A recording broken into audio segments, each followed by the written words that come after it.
Everyone knows about footsteps in the sand. Everyone knows that my father wrote it amongst us. But how many of you know how he was able to write it? Because we're talking about the ancient mystic order of Melchizedek. Because again, footsteps in the sand is talking from tribal ways. Meaning, what we do when one of you refuses to cooperate and causes chaos and confusion once again amongst us, stop that noise, is we push you, we open the circle up and we push you out in the desert. Not to die, but to stay your ass out there for a good little while so that you know and come to realize what it's like to be without family, to be all alone in that heat.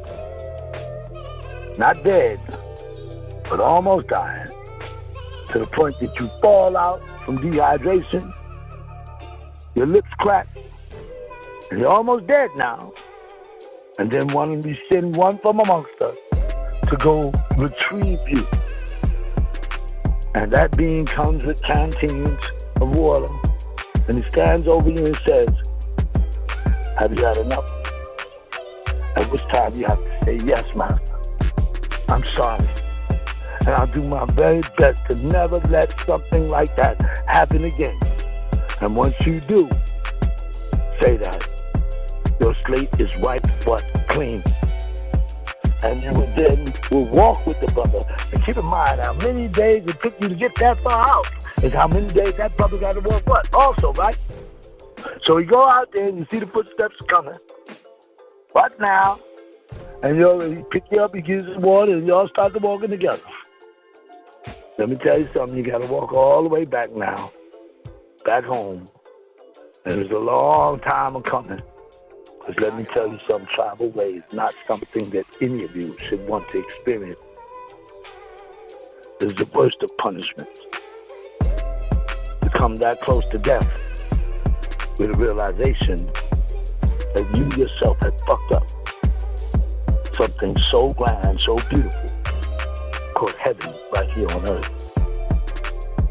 To the point that we have to do something to keep that cancer from spreading again. That demon, because all it's going to take is for one of you motherfuckers to do one wrong thing.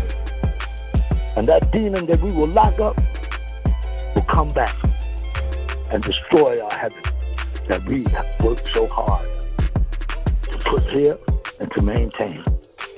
One thing.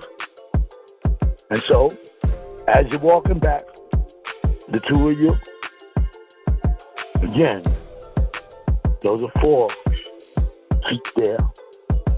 You see 2 sets of footprints now, don't you?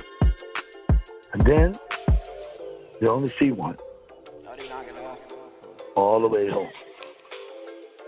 And you realize, after realization, that indeed you have to ask the question, well, why did you leave me? And the brother would say, no, I didn't leave you. That's when I carried you the rest of the way. And that brother has got to put his feet down into the footprints of those sands where each of his predecessors did it before him without moving one grain.